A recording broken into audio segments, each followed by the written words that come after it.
In 2004, Madelaine Weiss had flesh eating disease, which started as strep throat and extended into her arm.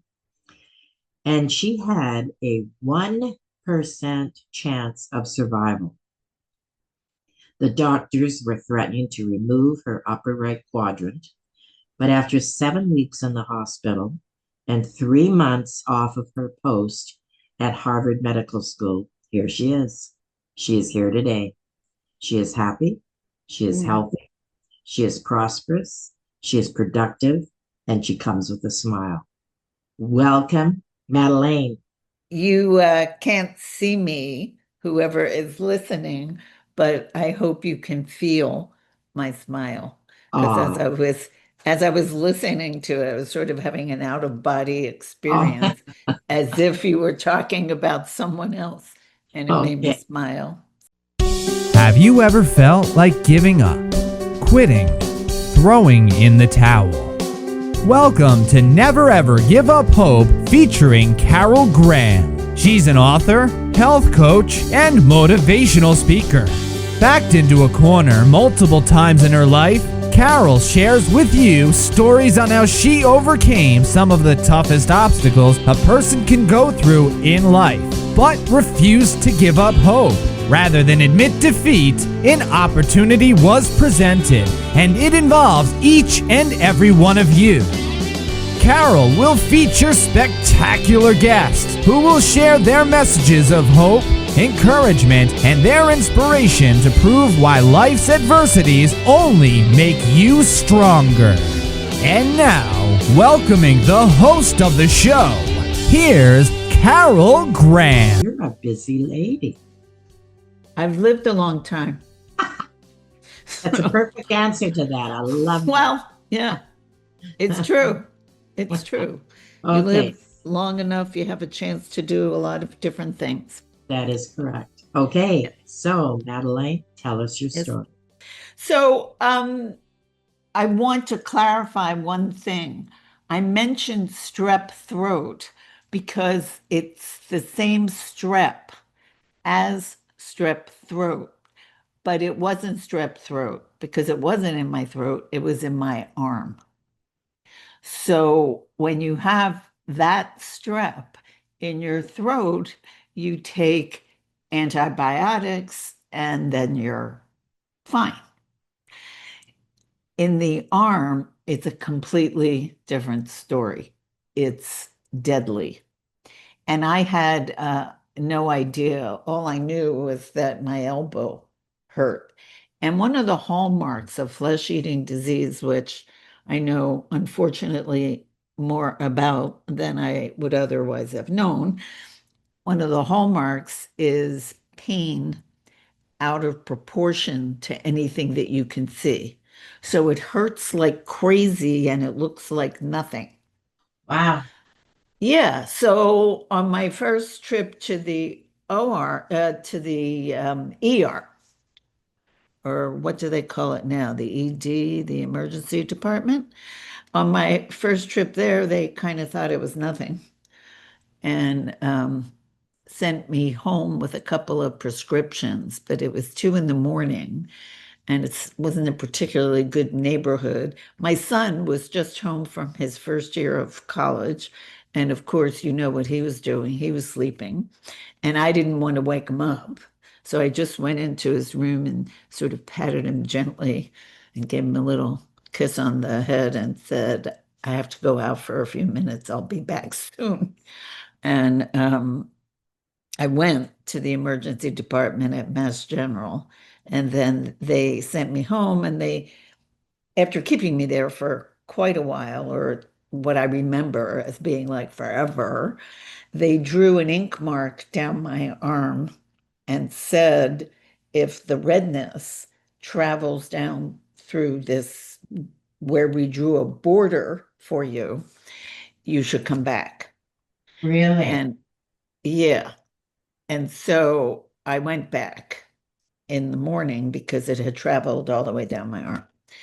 And it was really rather like traumatic from I mean, what else would it be, right? But there were just certain things about it that made it even more so. So I remember sitting in the waiting room. They told me exactly where to go. They told me to go to surgical care unit or something like that. And so I went there, and there's a sign on the wall and it says, "Your pain matters to us."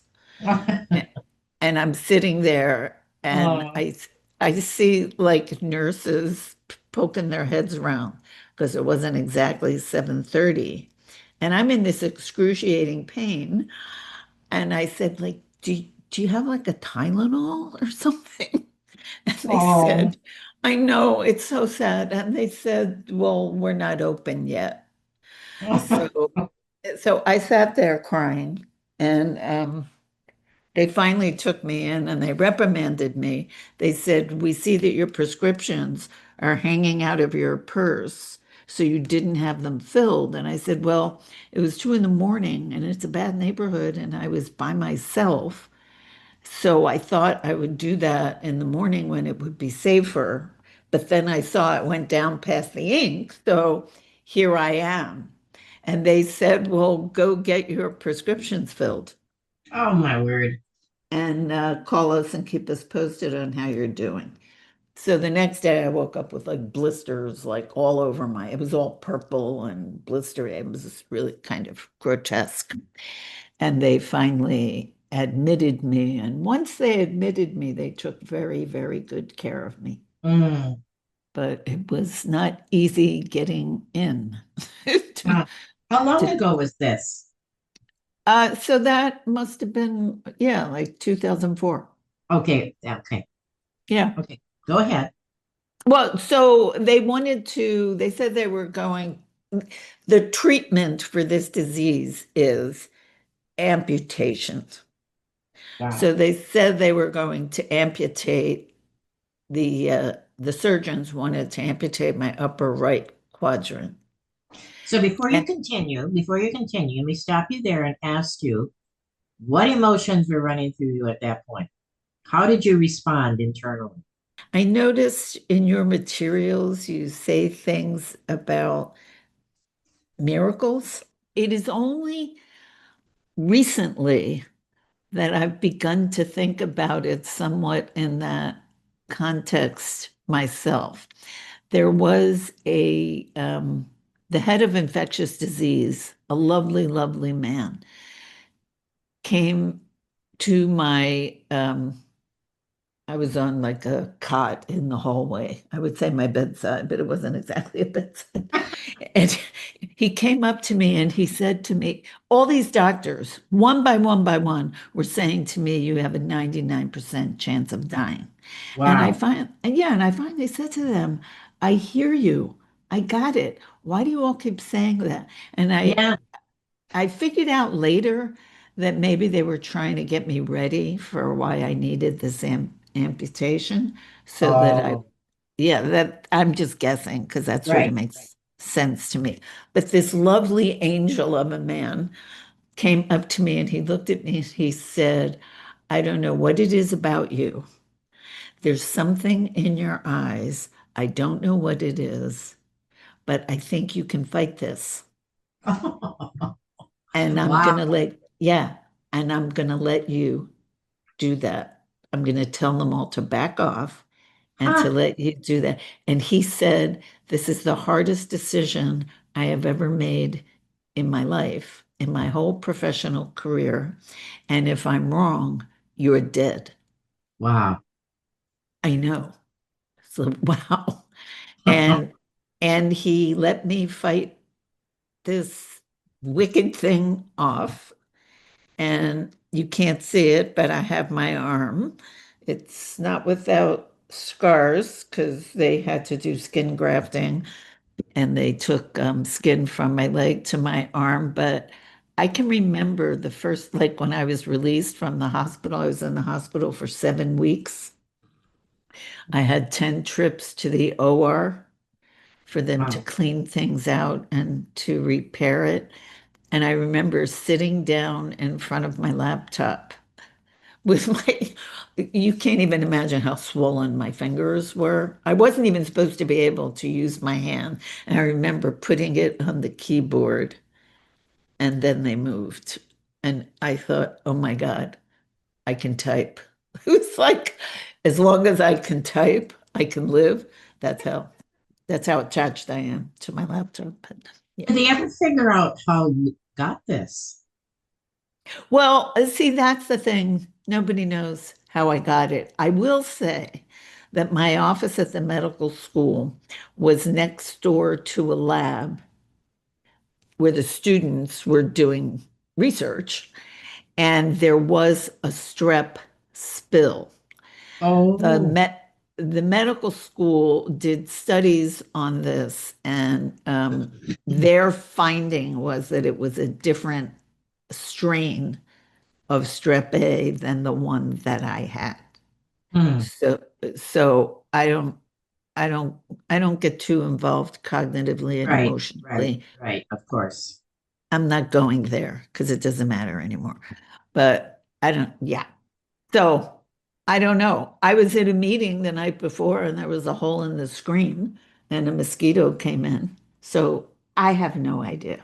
Right. And no one else knows it. Yeah, it's like, who gets this? Like, Yeah. what is Yeah, what is exactly. this what is this doing in my body? Who gets this? I went to physical therapy every day after work. When I started working, I would go after work. Before I went back to work, I was going whenever, but for 6 months. And there's honestly nothing I can't do with that hand. I Really? also, yeah, I also started knitting back then. I started knitting again now for something called Knots of Love, where it's an organization. This is just a little aside for anybody who Right, right. is interested in this, where they use you knit and donate chemo caps and Oh, yeah, and also blankets for newborns in the NICU. So okay. the so shout out to Knots of Love. I think it's great what they're doing. But Right. I wasn't supposed to be able to do anything at all. Well, I wasn't even supposed to have the arm with the hand. Exactly. So that's my miracle. So tell us about your life before this all happened. You know, I have when I go to the primary care doctor, let's say, they say things to me like, and I mean this in the larger sense than that, but I'm going to give it to you in this context first. They say things to me like, you are such a train wreck on paper, Oh, because I've had thyroid cancer, I had this flesh, this crazy thing. I mean, I've had stuff. They say, you are such a train wreck on paper. And then you walk in and it's like, ta-da, like the picture of health and happiness. right. And I think the train wreck kind of started really early on. I mentioned to you that John Kabat-Zinn, who's thought to be the father of Western mindfulness, and numbers of whose books I have read, and I teach mindfulness also, actually trained under him for a whole week, which was a wonderful, wonderful experience. But one of his books is entitled Full Catastrophe Living. The idea being, as wonderful as it all is, also the whole thing is a catastrophe too. This whole thing that we call Mm, life is like one thing after another.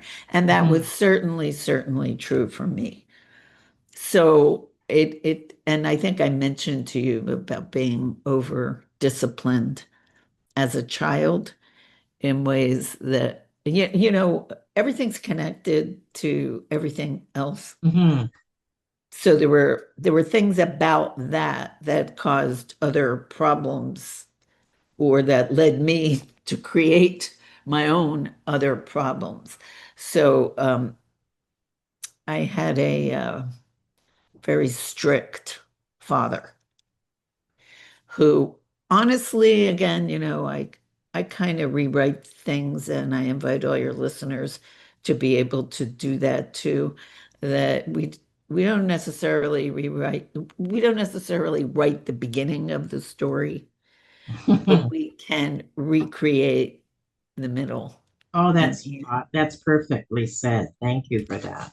Oh, you're welcome. And so my thought about my very strict father is that I was such a sort of ball on fire. One of my favorite memories is going to my first day of kindergarten, and there was a tricycle in the room. So I got on it and just rode out. I just left on the tricycle the first day of kindergarten, thinking that's what you're supposed to do. If there's a bike there, you get on it, and that wasn't a good thing to do. And I kind of talked back a lot. I always had an opinion about something. So um, I think my father's instinct was to keep me kind of safe, Okay. and how it manifested, how it implemented was I was grounded all the time. So my friends were always out and having sleepover parties, and my mother was a very busy lady. She was out all the time. My brother was very active, president of the school, and he was out all the time. And my father worked like a dog, so he was out all the time. But I was grounded, so I was kind of there. Interesting. And I wrote, this is what I mean, like everything's connected to everything else. To entertain myself, which I'm extremely good at for obvious reasons. I had a lot of practice, practice, practice, and opportunity. I used to write books. So, and I'd create a cover with my crayons, uh, Really? yeah, and Wow. I sew up the middle with yarn and a big fat needle to hold the binding together. And yeah, so now I have my two books, the ones I wrote as an adult, but I've been doing that since then as a response to the trauma of my confinement. And, when I was thinking about getting together with you today, Carol, and your audience, I was thinking, oh, like, what is it? I was asking myself, and you might be curious too, like, what is it accounts for having gone through so much of what I went through, or so much of what other people go through? What is it that allows for or creates this well-being, either in spite of or because of? Like, how do you get to a great life from that kind of suffering? Do you think that a lot of that has to do with empathy? Because when I think that, like I don't know if you've read my book, Battered Hope, but it's so much trauma and one on top of the other. Okay. And when you're going through it, you just wonder how you're going to be able to go through it without putting one foot in front of the other and just persevering. But in Yeah. hindsight, you look back and people, I know this is what in your life as well. So many people say, how did you manage? How did you get through? Did you want to give up? And all those things. But what it does for me, anyway, is when someone approaches me with something that they feel that they just cannot make it through, because you've been there, you can say you can. And I'm Yeah. speaking from experience. So Yeah. is that kind of like what you're saying? Yeah, people used to say to me with the flesh eating Right. example, they used to say to me, it made you so strong. And Exactly. I would correct that. I would say Okay. that, yeah, I would say to them, well, first I would thank them because I know they meant well when they said Right. that. But I would say it's not that it made me strong. It's that we all we're kind of made with internal resources that we Mm. don't even know we have until we need them. Until they're tested, right? That's how they're discovered. Yeah. Like I Okay. don't I don't think people necessarily know what all is in there for us until they have to go get it because they need to use it. So I didn't think that it made me strong. I thought it let me, and apparently a lot of other people, know how strong, not just how strong I am, but how strong we humans are, Mm, how resilient we are, how right. creative we are, um, how just amazing we are that, and we don't know sometimes until we need it. Very good point. Excellent point. Yeah. And Thank a you. good answer because we're many of us are asked that same question, right? Yep. So good answer. So Yeah. tell us about your dad. You wrote here that he became one of the 120,000 work stress related deaths per year. Oh, yeah. So I didn't realize this until much later in my life either, that my father had made a promise to his mother on her deathbed, and she died when he was um, maybe high school, graduating high school, somewhere around then. And he Okay. made he made a promise to her that he would take care of his father and the family business. So my father was up at like 5 in the morning and out the door. The family business was connected to my grandfather's home. So, like in the heat, he'd make sure that my grandfather's air conditioner was on, and he was always in the shop, we called it, very early in the morning. And then he like wasn't home until 10 at night, and except maybe on weekends, he was home for Sunday night dinner.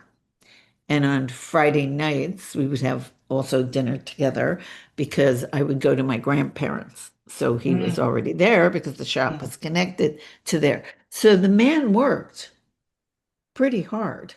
yes. And it was this passionate devotion to the business and his father, and most of all, to his mother and the promise that he made to her that likely fed the hypertension that eventually killed him at 42 years old. He died suddenly Oh of my goodness. That's awfully a young. stroke. Yeah. And because I already told you what I was like, I always identify with little Madeline in the kids' book, Oh, where they say she was not afraid of, what was it? She was not afraid of mice. She loved winter snow and ice. To the tiger in the zoo, Madeline just said poo poo. And I always say, and so did I too many times to my father, like oh, talk- talking back. So right.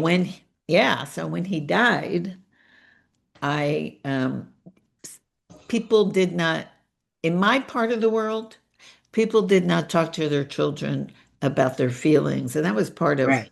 writing this What's Your Story book for kids.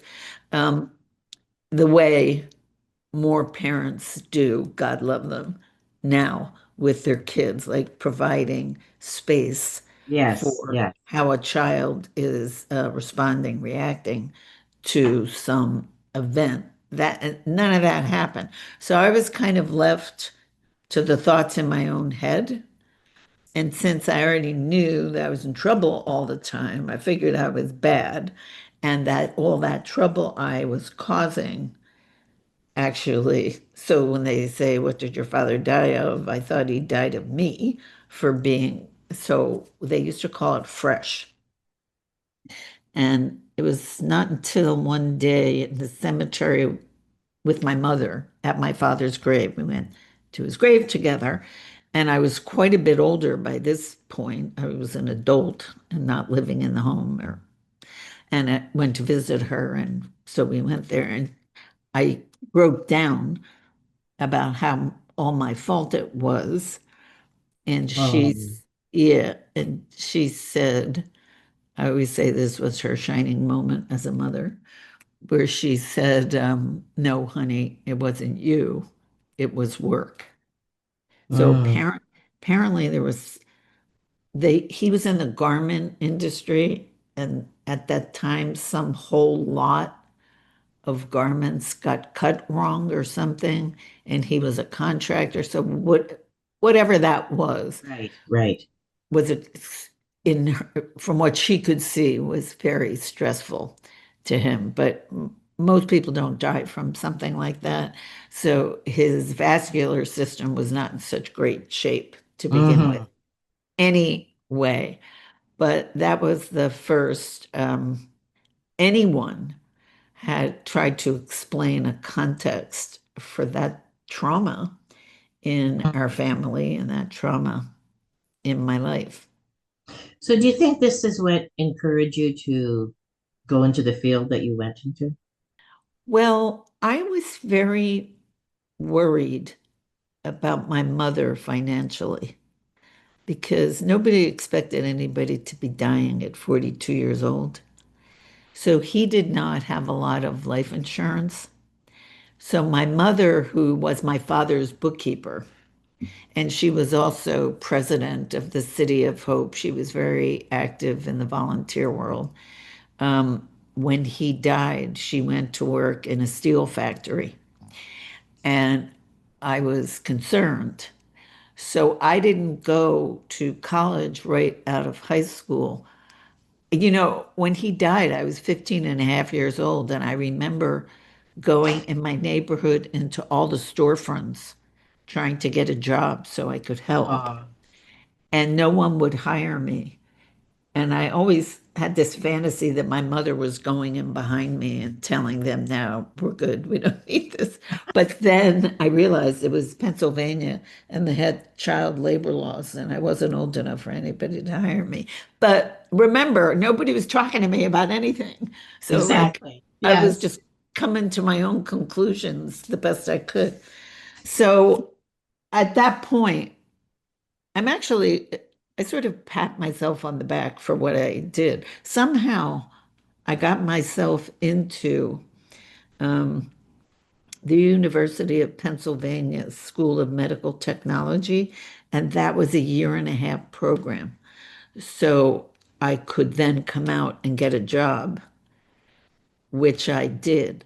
But I Mm. was up to my eyeballs in blood and guts and urine and poop, and from there, I worked for the USDA Biological Control Lab. So then I was with larvae and bugs and stuff, and I got to the point where I really care about people. And this work that I'm doing is like it helps people. That's the whole idea. Huh. But it with the direct contact wasn't obviously with the people. So I went to social work school, and that was when I was more on the road to doing the kind of work that I'm doing now. And I was working for a group mental health practice, and the owners of the business just abruptly pulled out one day, and there we were with 200 clients, and they left us a typewriter. So I was like 8.5 months pregnant. I remember we had meetings every night with six other women who were also working at this place. And I remember my swollen legs being up on a chair. And somebody said, well, somebody has to take care of the money. And I said, well, I don't know. My mother was my father's bookkeeper. And they said, okay, good. You're the treasurer. And I said, yeah, but like, what do I do exactly?" And they said to me, get a brown bag, put all the money in the brown bag, take it home and figure it out. Oh my goodness. Is that wild? And I did, which is another example of you don't know what's in there until you need to draw Exactly. on it. Yeah, you're pushed to use it. Yeah, I mean, I hired immediately an accountant and a tax attorney. Hmm. Yeah. I mean, and also an office manager. because what did I know? But at some point, I figured, I'm like the administrative director, treasurer of a pretty substantially sized group mental health practice, and I don't know diddly squat about business. So I went to business school. Oh, wow. So when I was thinking about, like, I was having an imaginary conversation with you before we got on, and I was thinking about like how did these decisions get made? Like who did this? Mhm. And yeah, and I realized, and I want everyone to know, I think this is true for all of us. I think there's a voice inside, and the noisier it is inside, the harder it is to hear it. So if there's a lot of anxious clutter, a lot of negative self-talk and all that stuff that we hear about, um, the more there is of that, the harder it is to hear the voice. I don't think anyone ever gave me like strong advice to do like to go to business school. Okay. There are things that happened when I was in the hospital where I had to make very important decisions, and nobody made them for me. So I was wondering, where did the guidance come from? And I think that though there were lots of people around who loved me and supported me and wished me well, they were not telling me what to do. I really, I, I have this thing that if something occurs to me and then I say, yeah, that's pretty crazy, and I kind of ignore it, if it comes back, I start paying attention.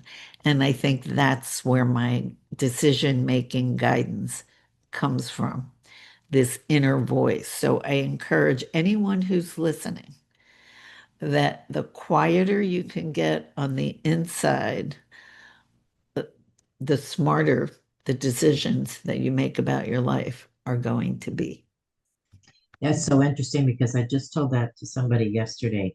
I said, you Mhm. have to stop and listen before you can Yeah. make this major decision because Yes. all you're doing is stressing over it and what do I do and you're trying to think of the pros and the cons. Just shut up and stop and get quiet and listen. So essentially, Good for that's you. yeah, Yeah. because Because we get all wrapped up in the issue without just stopping and looking at it from our inner person. there's science on that there's Mhm. something called decision fatigue. People Ah, make 35,000 decisions a day. And when your brain, like the person you were telling, that person's brain was going back and forth and back and forth and back and forth and back and forth, so much so that the higher brain is depleted. So mm, the decision that gets made is there's a good chance it's not going to be the best oh, because the part of the brain that's making it is depleted. It's exhausted. So wow. this, yeah. So I have like a whole thing on optimizing decision making. And one of the myths is that the more important a decision is, the more time we should take on it. The harder a decision is, the more time we should take making it. Mhm. And what people don't realize is that the reason that decision is so hard and you're going back and forth and back and forth and back and forth is, well, one thing is people are waiting for perfect information and there's no such thing. So you're just exhausting yourself. But the other thing is that there are pluses and minuses either way. And if it's hard to make the decision, it means that the pluses and minuses are approximately equal. Otherwise, the decision would be easy. Like if one alternative was much better than another, it would be easy. But when they're kind of close, then it becomes hard. And there's something called Borodin's ass. So it's this, I have a wonderful PowerPoint picture of the ass. So Hmm. the ass is looking at two bales of hay and they look identical. And the ass can't decide which one to eat because they both look sort of equal. It's like when you're trying to make a decision and it's on the one hand, yeah, but on the other hand, and so what happens to the ass is the ass dies of starvation trying to make the decision Oh, when it should have just picked one and eaten it, and that applies to right. us too. Yeah. So, Interesting. Very interesting. mhm. Thank you for sharing that. Your two books. So please tell us about them and whatever you would like to share about each one. Carol Graham would like to show you the path from misery to miraculous triumph in her fast-paced memoir, Battered Hope. She relates her determination to succeed as someone who experienced one horrendous nightmare after another. Gang raped and left for dead, loss of a child, husband falsely imprisoned, and cancer. Nothing could break her tenacity or faith. No matter what you face, heartache, loss, suffering, or injustice, Carol will illustrate how she became a victor the same way you can. The secret is to never, ever give up hope. Order your copy at Amazon or batteredhope.blogspot.com. So getting to great as I'm turning to the table of contents here. I try to make it about all the things that people drive themselves nuts about. So I have a whole chapter on money. I have another one on play. I have one on work-life quality. I have one on time. I call it the tyranny of time. I have one called Mastering Your Mouth, and it's not about eating. It's about when to speak and when Mm. not to speak and what to say and not to say and how to say, like mastering your mouth. And it's all set.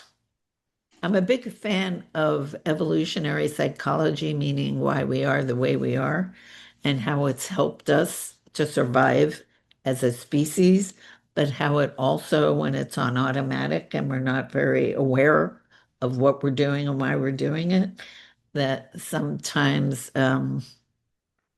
they like to say it's not really a snake, it's just a rope. And but Mm. we're programmed deep in our brain like about snakes. So I like to put it in that kind of context.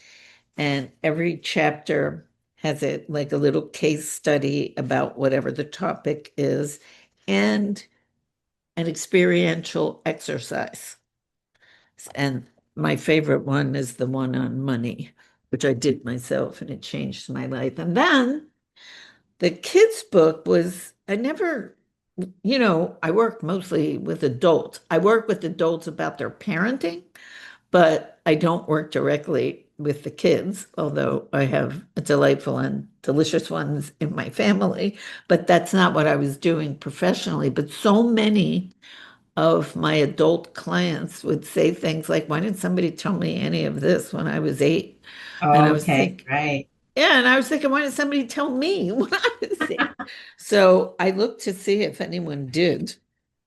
And I didn't, I found books on mindfulness, but I didn't find a book like the one I wrote that had these present day examples and also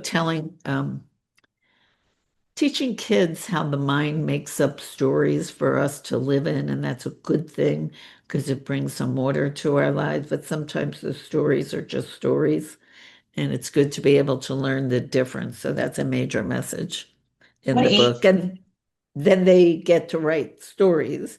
And like I said, we can create better middles and endings if we're aware and What more. age group would this appeal to, the book? So it's called middle grade. It's about 8 to 11-ish or Okay. 12. Yeah, 8 to 12-ish. Well, first of all, is it a workbook? Should it be used as the first one? Should it be used as a workbook and take the time to get through it? Or is Well, The kids' book is definitely a workbook. Okay.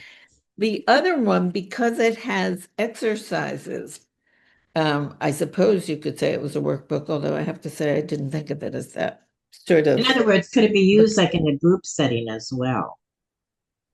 Absolutely. Okay. Okay. Yeah. Yeah. All right. I think that would be great. The exercises are fun and enlightening, I think. I appreciate you being here today and everything that you shared. And is there anything else and anything that you would like to share with us about anything that You we know, didn't cover? there's this thing that I find myself sharing at the end of conversations like ours, because for some reason it doesn't come up during the conversation, but Okay. it's something I learned that I think is really precious and powerful. And it's the concept of good company. And good company, when I was in the hospital, actually, I was studying, believe it or not, before that, Advaita Vedanta, pre-Hindu tradition.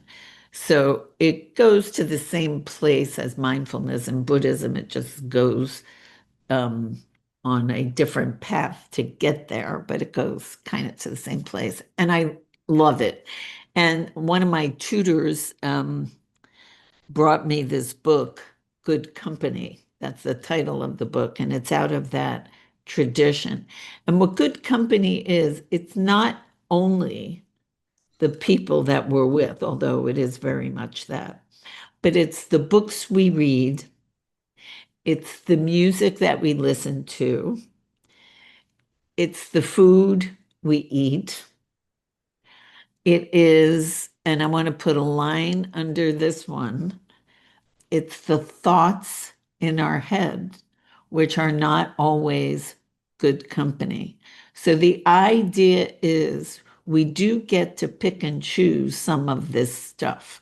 And the more we're in charge of what we let into our lives and try to have it be the finest quality that it can be, I think the more we enrich and inspire our lives. So What a that's way that. to end this conversation. That is absolutely powerful. Yeah. Powerful. Thank you. Thank you. Thank you. Thank you for sharing that. My pleasure. I'm just going to say that on my website at madeleineWeiss.com, I have there's a tab that says power breathing, Okay. and it's a free download, a free one-page download. It's like, I like to call it everybody's best friend forever to make this, if you can do this, to make this exercise to be a part of your life. It's free. You can use it anywhere, anytime, for any reason to put your higher brain in charge of these 35,000 decisions we all make every Wow. day. So that's there. There are hundreds of free blog posts, and there's a little field where you can put in a subject and it'll bring up whichever the Right. pertinent posts. And the posts are all about, again, just the everyday things that we all do. I also Okay. offer a free strategy session. There's a tab on there for that, and there are icons for the book. So everything is there. Okay. Thank you. Thank you Thank thank you. you. Thank you for being on Thank you. Never Ever Give Up Hope. It was perfect. I appreciated everything you Oh, shared. I Definitely do too. inspiring and lots to think about. So again, thank you. Thank you, Carol. Thank you for listening to Never Ever Give Up Hope, featuring Carol Graham. Did you know that most people succeed because they are determined to? Quitting was never an option. Carol loves your comments and will respond to each one. So please subscribe and review this podcast. A rating of 5 stars would be outstanding and appreciated. Remember, if you are still here, there is always hope.